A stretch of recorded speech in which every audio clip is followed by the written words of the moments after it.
Okay, so the next process is managing stakeholder expectations. Probably the single biggest process in terms of where your true communication skills will be tested. There's a lot that goes into managing stakeholder expectations. You have to use all the tools that are available to you in terms of communications. Apologies if you can hear my puppy yawning in the background. I'm going to keep on going. All the communications methods that are available to you. This is also where your interpersonal skills and your management skills really, really come into play. Managing expectations is about building relationships with people. It's about establishing trust so that people feel like the information that you're giving them is true and that you're delivering it to them with the best of intentions.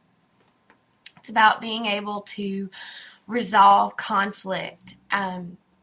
There are all different ways to handle conflict, with the worst of which being to pretend as though there is no conflict, to just avoid it completely and assume that if we pretend like it's not there, it's not there.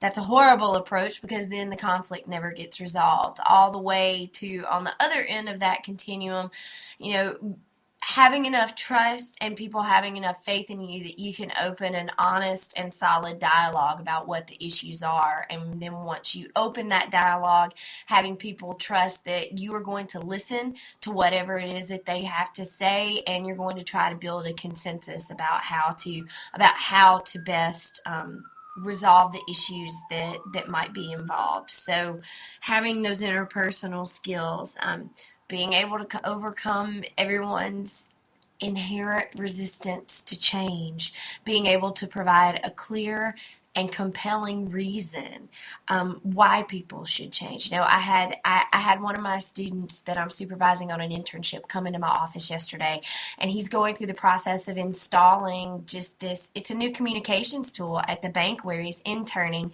and he goes from office to office installing the software, and every office that he goes into, they're like, "Why do we need this? Why are you here? I don't need another piece of software on my computer. I'm not going to use this. What is this?" They have not done an effective job of managing their stakeholder expectations in terms of those end users of that tool are their customers. And their customers have no sense of why that software would even be useful to them. It seems like a great example of a software tool that was purchased because somebody in the IT department thought it was cool, and it's kind of technology for technology's sake. Classic example.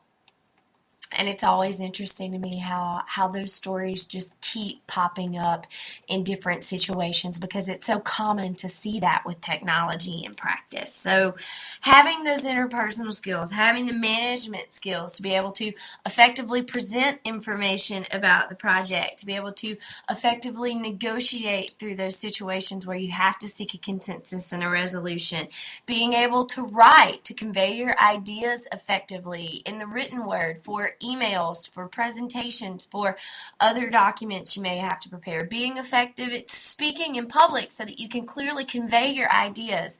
All of these are absolutely integral to seeing the outcome that you want to see from effectively managing your stakeholder expectations.